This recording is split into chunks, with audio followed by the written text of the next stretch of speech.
కొత్త జిల్లాల ఏర్పాటు, జిల్లాల్లో మార్పులు చేర్పులు ప్రభుత్వానికి తలనొప్పిగా మారినట్టు కనిపిస్తోంది. లేని ఇబ్బందులు వచ్చి పడ్డాయా అనే మాట వినిపిస్తోంది. పరిణామాలు చూస్తే అలాగే ఉన్నాయి. ఏపీలో 2 కొత్త జిల్లాల ఏర్పాటు జరిగింది. మార్కాపురం, పోలవరం జిల్లాలను కొత్తగా ఏర్పాటు చేసింది ప్రభుత్వం. కొన్ని జిల్లాల్లో మార్పులు చేర్పులు కూడా జరిగాయి. మండలాలు, నియోజకవర్గాలను మార్చారు. కొత్త రెవెన్యూ డివిజన్లను కూడా ఏర్పాటు చేసింది సర్కార్. అన్నమయ్య జిల్లా హెడ్ క్వార్టర్ను రాయచోటి నుంచి మదనపల్లెకు మార్చారు. ఇది పెద్ద వివాదంగా మారింది. రాయచోటి కేంద్రంగా ఉన్న అన్నమయ్య జిల్లాలోని రాజంపేట నియోజకవర్గాన్ని, కడప జిల్లాలో రైల్వే కోడూరు నియోజకవర్గాన్ని తిరుపతి జిల్లాలో కలిపేశారు. రాయచోటి నుంచి హెడ్ క్వార్టర్ మార్పుని అక్కడి ప్రజలు తీవ్రంగా వ్యతిరేకిస్తున్నారు.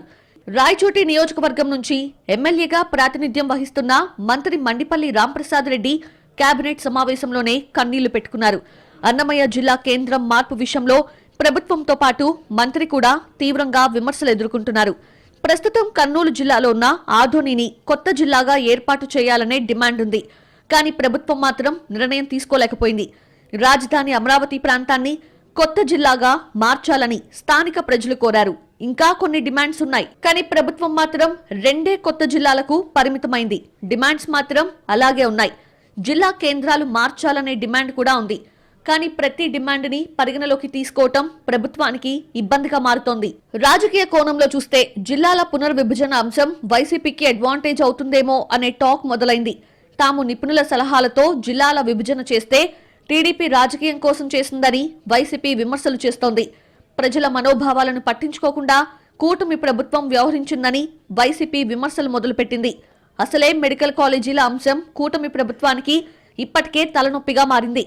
కొత్త జిల్లాల అంశం తల బొప్పి కట్టిస్తోంది.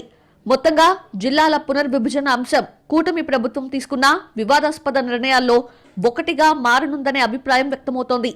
ఇది ప్రజల భావోద్వేగాలు, ఎన్నికల హామీలు, రాజకీయ భవిష్యత్తుతో ముడిపడ్డ సున్నితమైన అంశం.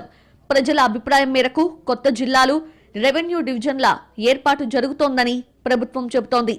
కానీ 927 అభ్యంతరాలొచ్చాయి. అయితే ఇలాంటి సున్నితమైన అంశాల్లో అందరినీ సంతృప్తిపరచడం కష్టం. కానీ ప్రభుత్వానికి మాత్రం తలనొప్పి తప్పడం లేదు.